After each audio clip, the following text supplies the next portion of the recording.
اعوذ باللہ من الشیطان الرجیم بسم اللہ الرحمن الرحیم یا ایہا الذین آمنوا اذا لقیتم فئة فاثبتوا واذکروا اللہ کثیرا لعلکم تفلحون واطیعوا اللہ ورسولہ ولا تنازعوا فتفشلوا وتذہب ریحکم واصبروا ان اللہ مع الصابرین۔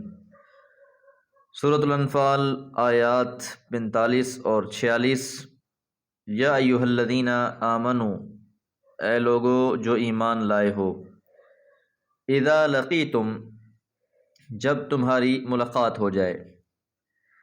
لقیتم لفظ لقاء سے ہے، ملنا، آمنے سامنے ہونا، اور اکثر لڑائی کی ملاقات کے لیے بھی استعمال ہوتا ہے۔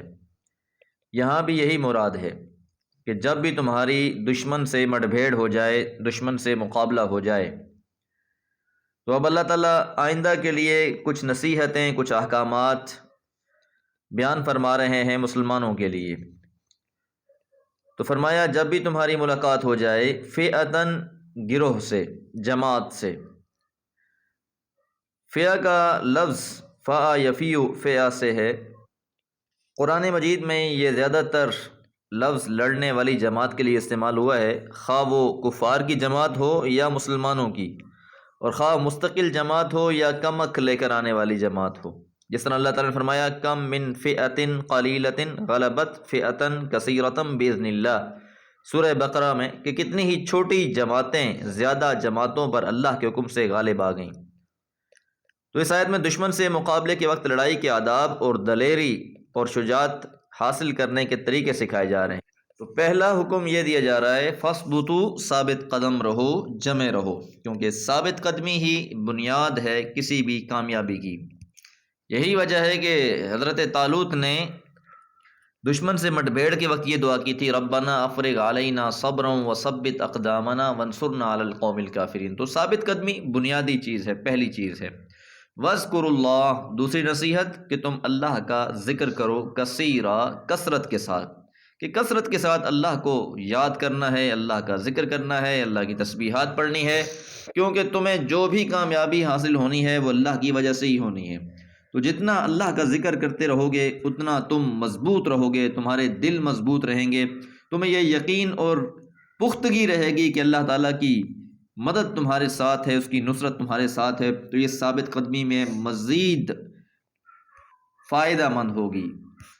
لعلکم، تاکہ تم لوگ تفلحون، فلاح پا جاؤ۔ تو اصل کامیابی تو آخرت کی کامیابی ہے، جب تم ثابت قدم رہو گے اور اللہ کا ذکر کرو گے اور اللہ کی راہ میں جہاد کرو گے، تو یقینی بات ہے کہ پھر اللہ تعالیٰ کی طرف سے تمہیں فلاح اور کامیابی نصیب ہوگی۔ نمبر 3، وَأَطِیعُوا اللَّهَ، اور تم اطاعت کرو اللہ تعالیٰ کی، وَرَسُولَهُ، اور اس کے رسول کی۔ اللہ اور اس کے رسول کی فرما برداری ہے جو ہر حال میں لازم ہے، مگر میدان جنگ میں اس کی اہمیت کئی گنا بڑھ جاتی ہے، کیونکہ وہاں تھوڑی سی نافرمانی بھی بعض اوقات ناقابل تلافی نقصان کا باعث بن جاتی ہے، جس طرح کہ جنگ احد میں ہوا۔ اس میں امیر کی اطاعت بھی شامل ہے، اور وہ بھی اللہ اور اس کے رسول کا حکم ہے۔ اور پھر چوتھا حکم یہ ہے وَلَا تَنَازَعُوا، تم آپس میں نہ جھگڑو، کیونکہ آپس میں اگر اختلافات کرنے بیٹھ جائیں گے، آپس میں جھگڑنے بیٹھ جائیں گے، تو پھر اس کے نقصانات بہت زیادہ ہیں۔ اس کا نقصان کیا ہے؟ فَتَفْشَلُوا، پہلا نقصان تو یہ ہے کہ تم بزدل پڑ جاؤ گے، تمہاری قوت کمزور ہو جائے گی، تمہاری طاقت نہیں رہے گی، تم ٹکڑوں میں بٹ جاؤ گے، ٹولیوں ٹولیوں میں ہو جاؤ گے۔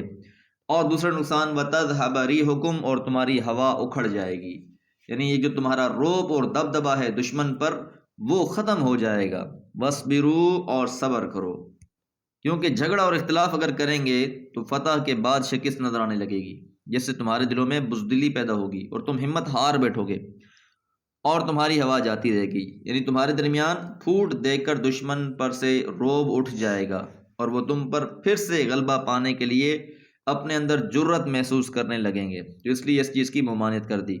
اور پھر صبر سے کام لینا ہے، کیونکہ صبر ہی کامیابی کی ضامن ہے، جس طرح کہ رسول اللہ صلی اللہ علیہ وسلم کا فرمان بھی ہے کہ النصر مع الصبر، کہ کامیابی صبر کے ساتھ ہوتی ہے۔ اور جب انسان ثابت قدم اور صابر بن جاتا ہے تو پھر ایسے لوگوں کے بارے میں اللہ فرماتا ہے ان اللہ، یقیناً اللہ تعالی، مع الصابرین، صبر کرنے والوں کے ساتھ ہے۔ کہ جو لوگ ان صفات کو اپنا لیں گے، صبر پر قائم ہو جائیں گے، تو پھر اللہ تعالیٰ کی مدد اور نصرت بھی انہی کے ساتھ ہوگی۔ اللہ تعالیٰ سے دعا ہے اللہ تعالیٰ ہمیں بھی صابرین و شاکرین میں سے بنا دے۔ وما علیہ الا البلاغ۔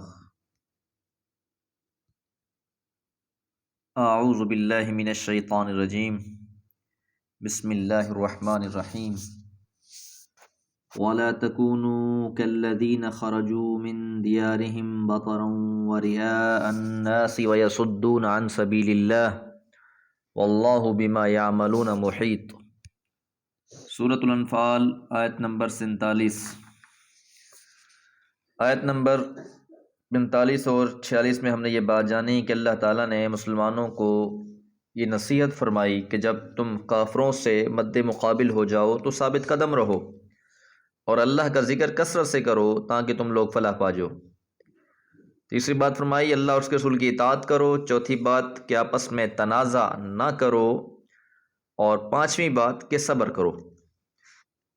اب آیت نمبر 47 میں اللہ تعالیٰ فرما رہے ہیں وَلَا تَكُونُوا، اور تم نہ ہو جاؤ کالذین، ان لوگوں کی مانند خرجوا، نکلے، من دیارہم، اپنے گھروں میں سے۔ دار گھر کو کہتے ہیں اور اس کی جمع دیار ہے۔ من دیارہم، اپنے گھروں سے۔ بطرن، اکڑتے ہوئے۔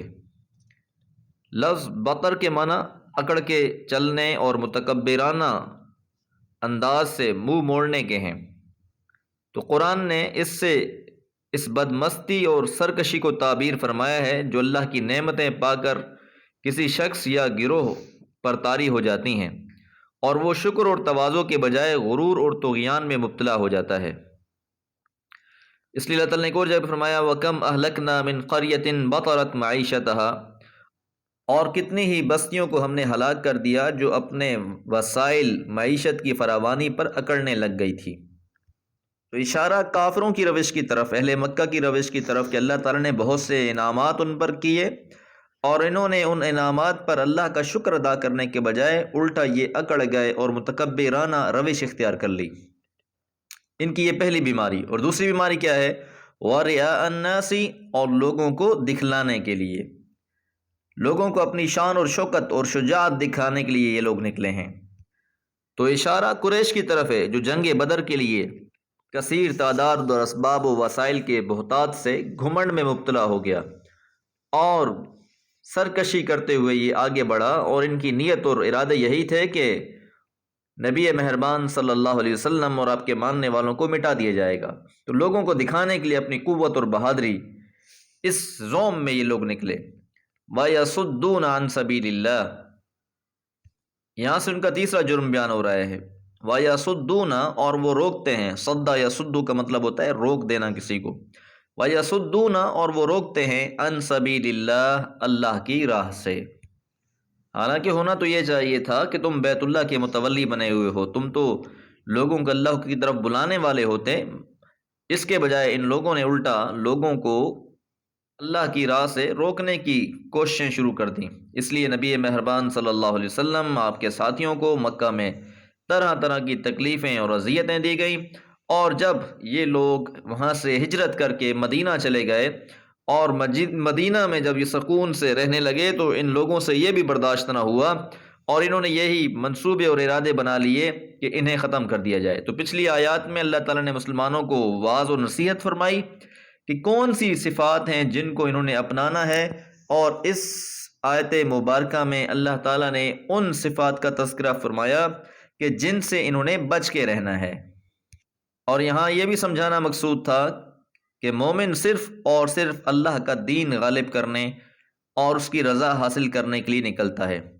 نتیجہ یہ ہوا کہ شان و شوکت کا اظہار، فخریہ اشعار، شراب نوشی کی محفلوں کے بجائے انہیں موت کے پیالے پی کر ذلت اور رسوائی اور دردناک مصیبتوں کے ساتھ واپس لوٹنا پڑا۔ یہ لوگ گویا اپنے رب کے ساتھ مقابلے کے لیے نکلے تھے، اور اللہ تعالیٰ نے بھی پھر جنگ بدر میں ان لوگوں کو دکھا دیا کہ یہ کس نیت سے نکلے ہیں اور ان کے ساتھ پھر ہوا کیا ہے۔ حضرت کعب بن مالک رضی اللہ تعالیٰ عنہ نے خوب فرمایا جاءت سخینۃ کی تغالب ربها ولا یغلبن مغالب الغلاب، یعنی قریشی اپنے رب سے مقابلے کے لیے آئے ہیں، اور اس زبردست غالب کا مقابلہ کرنے والا یقیناً ہر صورت مغلوب ہی ہوتا ہے۔ تو اللہ تعالیٰ کی نصرت، اللہ تعالیٰ کی مدد مسلمانوں کے ساتھ شامل حال رہی، اور اللہ تعالیٰ نے یہاں پر یہ بات بھی واضح فرما دی کہ کافر کس نیت سے اور کس طریقے سے نکلے تھے، اور مسلمان اس روش سے باز رہیں۔ اللہ تعالیٰ سے دعا ہے اللہ تعالیٰ قرآن پر عمل کرنے کی توفیق عطا فرمائے۔ وما علیہ الا البلاغ۔